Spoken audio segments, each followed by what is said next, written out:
C'est strict minimum qu'on doit avoir sur le compte bancaire. T'entends des mots par-ci par-là et tout ça, ça fait un brouhaha.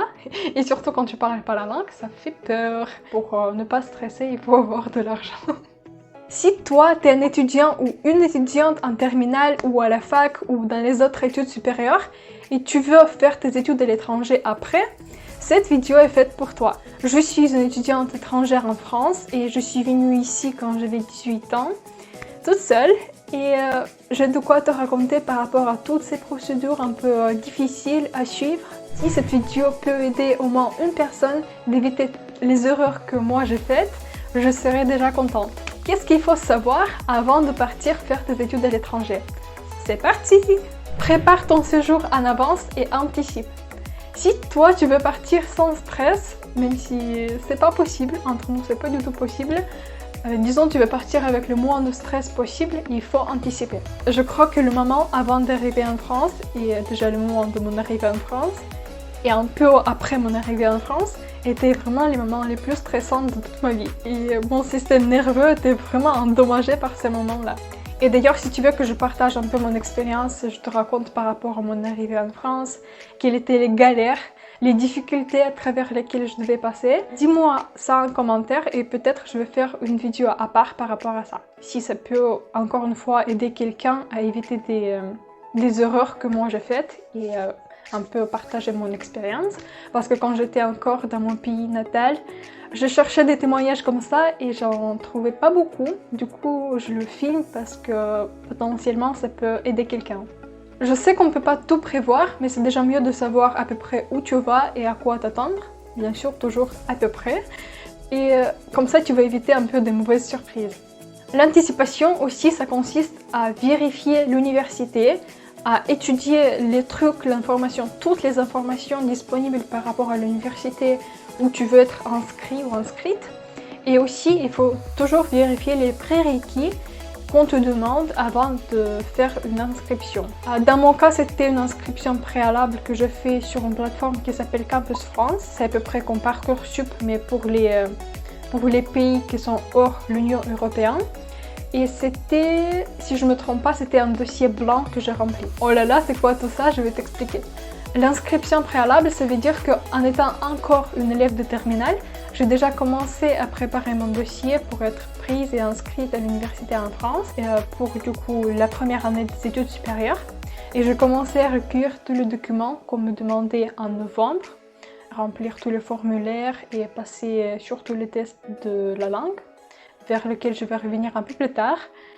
Et l'apprentissage de français, je l'ai commencé encore plus tôt que ça. Je dis tout ça pour que vous compreniez en fait que dans la plupart des cas, ce sont des résultats qu'on a au cours de l'année ou au cours de l'essai si vous voulez, qui comptent vraiment. C'est pas la moyenne qu'on a à la fin d'année ou c'est pas la note de bac qui compte. Parce qu'en fait, toute cette procédure se fait beaucoup en avance. Dans mon cas, c'était encore des notes de seconde et de premier qui étaient prises en compte. Et ça montre qu'il faut travailler en fait pendant toutes les années de lycée, même si c'est pas toujours évident, pour avoir au final un bon dossier. Et en plus, si tu choisis faire tes études en une langue étrangère, je suis sûre qu'ils vont te demander le certificat ou un justificatif quelconque pour justifier tout simplement que tu maîtrises une langue au niveau B2 minimum ou le niveau C1 pour les spécialités linguistiques. Pour ça, il faut encore te renseigner d'après ton université ou c'est possible qu'ils vont te proposer une épreuve ou un examen quelconque pour vérifier que tu maîtrises une langue. Parce que quand même, ce serait un peu embêtant si tu fais tes études en une langue que tu maîtrises pas. Du coup, fais une recherche en avance et je te conseille vraiment, vivement, de t'y mettre en avance. Même beaucoup en avance parce que c'est pas une chose qui se fait au jour de lendemain, c'est pas quelque chose qu'on peut réviser vite fait le soir et après le jour de lendemain passer l'examen. Ça marche pas comme ça, mais voilà, c'est la vie. Et maintenant on va parler de budget, de l'argent. Argent. C'est une chose super importante à prendre en considération. Il faut te renseigner sur les frais de scolarité, sur les prix de logement où tu vas vivre ou sur le coût de vie en général où tu vas vivre aussi. Et demande encore et vérifie s'il y a une possibilité de prendre une bourse ou bénéficier d'une bourse. que ce soit de la part de ton pays ou que ce soit de la part du pays où tu vas. Si je parle de mon expérience, exemple de France de l'année 2020, je suis arrivée ici en 2020 en plein crise sanitaire, en plein Covid, en plein période des restrictions et de la pandémie. Et je sais que les choses pouvaient changer depuis, et c'est vraiment le cas, je pense. Mais c'est juste pour vous donner un peu l'idée à quoi peut rassembler la procédure pour calculer le budget dont on a besoin pour aller vivre à l'étranger. J'étais partie à la base des conditions que je devais remplir pour obtenir mon visa étudiant. Visa étudiant long séjour, si je ne me trompe pas, ça s'appelait comme ça. VTSV, visa étudiant long séjour. VLS, je vais marquer ici le type de mon visa si vous voulez. Et pour obtenir le visa, j'avais besoin de 615 € par mois à voir sur mon compte bancaire. Et pour toutes les périodes de mon visa. Du coup, au début, j'avais mon visa pour un an, pour 12 mois. Je multiplie 615 par 12 et j'obtiens 7380 €. Mais c'est vraiment le strict minimum. Et ça ne prend pas en compte ni frais de scolarité, ni coût de visa, ni assurance, ni coût de visa, ni encore des dépenses sur le visa qu'on va avoir déjà quand on arrive dans le pays, ni caution qu'on va laisser au propriétaire de logement quand on arrive ici, ni prix de traduction des documents qui m'ont coûté assez cher, ni billet d'avion. Et aussi, je dirais qu'il faut prévoir 2 fois plus pour le premier et deuxième mois après quand tu arrives ici, parce qu'il y a toujours des dépenses un peu extra et il peut y avoir aussi des dépenses imprévues. Du coup, voilà en ce qui concerne de l'argent.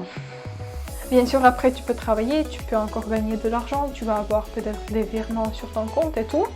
Mais je sais que moi, je me sentais vraiment plus rassurée quand j'avais déjà la somme de l'argent minimum pour 3 mois à venir. Comme ça, j'étais tranquille. Parce qu'en fait, quand tu es dans le pays étranger, tu n'es pas chez toi, tu ne maîtrises pas forcément très bien la langue, tu es seul et peu importe ce qui t'arrive, c'est amplifié, c'est pas comme dans ton pays natal où il y a des amis, où il y a la famille qui peut t'aider. Là, il faut compter que sur toi et même si tu as un petit imprévu, c'est toujours un stress, c'est toujours une dépense en plus. Et du coup, pour être serein, pour ne pas stresser, il faut avoir de l'argent. Ce que je vais raconter maintenant, ce que je vais vous donner maintenant, ce sont des conseils pour surtout pour la santé mentale qui ne sont pas du tout négligeables et ce sont des choses que j'aimerais bien entendre il y a 2 ans avant de partir faire mes études ici. Le premier conseil qui est un peu banal et qui ressemble en plus à une citation sur Instagram, n'aie pas d'expectation, comme ça tu ne vas pas avoir de déception. Du coup, ne t'attends pas à grand chose, comme ça après tu vas pas être déçu. Le deuxième conseil, c'est prépare-toi à être seul.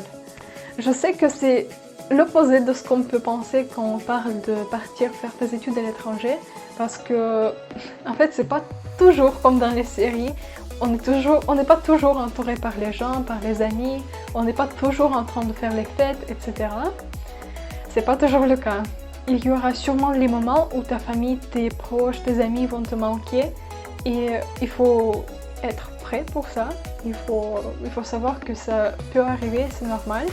Après aussi, ce qui peut faire un peu l'effet négatif, on peut dire négatif, c'est la barrière linguistique qui va t'empêcher de te faire des amis. Bien sûr, je ne dis pas que c'est le cas pour tout le monde, il y a des gens qui s'en sortent super bien, ça dépend d'une personne. Et il y a des gens qui ont extrêmement confiance en eux, qui parlent sa langue natale avec autant de confiance que la langue étrangère, avec des fautes et tout. Ils arrivent bien à se faire des amis et pour eux, il n'y a pas de souci pour ça. Et moi, à la base, je suis plutôt introvertie et en plus, comme je suis arrivée en période de Covid où tous les contacts avec les gens étaient réduits, c'était une période assez difficile pour moi, j'avoue. Sois prêt pour les situations quand tu comprendras pas grand chose. Ça m'est arrivé quand j'étais en première année de mes études supérieures et parfois en deuxième année aussi. Maintenant ça m'arrive de plus en plus rarement, mais ça m'arrive toujours.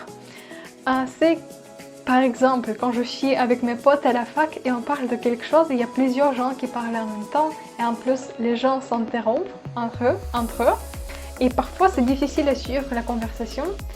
Parce que t'entends des mots par-ci par-là et tout ça, ça fait un brouhaha. Et surtout quand tu parles pas la langue, ça fait peur. C'est vraiment une galère. Après, même si tout ça peut paraître vraiment compliqué, j'avoue que la procédure d'inscription c'est stressant, c'est nerveux. Mais je vous dis que ça vaut à 100% le coup, que ça va te donner vraiment une richesse culturelle et ça va encore te rajouter beaucoup d'expérience, ça va te donner l'autonomie aussi. Moi, je regrette pas du tout d'avoir pris cette décision de partir faire mes études à l'étranger et je peux dire que je ne me vois pas du tout rester dans mon pays d'origine. J'espère que cette vidéo t'a plu, j'espère qu'elle va t'aider un peu dans tes démarches pour faire tes études à l'étranger. Et aussi, dis-moi dans les commentaires qu'est-ce que tu veux voir en fait dans les prochaines vidéos, comme ça tu vas m'aider un peu pour voir qu'est-ce qui t'intéresse, qu'est-ce qui te plaît le plus, qu'est-ce qui te plaît le moins. Et aussi n'hésite pas à t'abonner à cette chaîne parce qu'après je vais raconter plus sur ma vie étudiante, comme étudiante étrangère en France et sur les méthodes que j'ai utilisées qui sont vraiment fonctionnelles pour apprendre le français, pour apprendre l'anglais, pour apprendre des langues en général. Du coup ça va être intéressant. Je te dis à bientôt, ciao!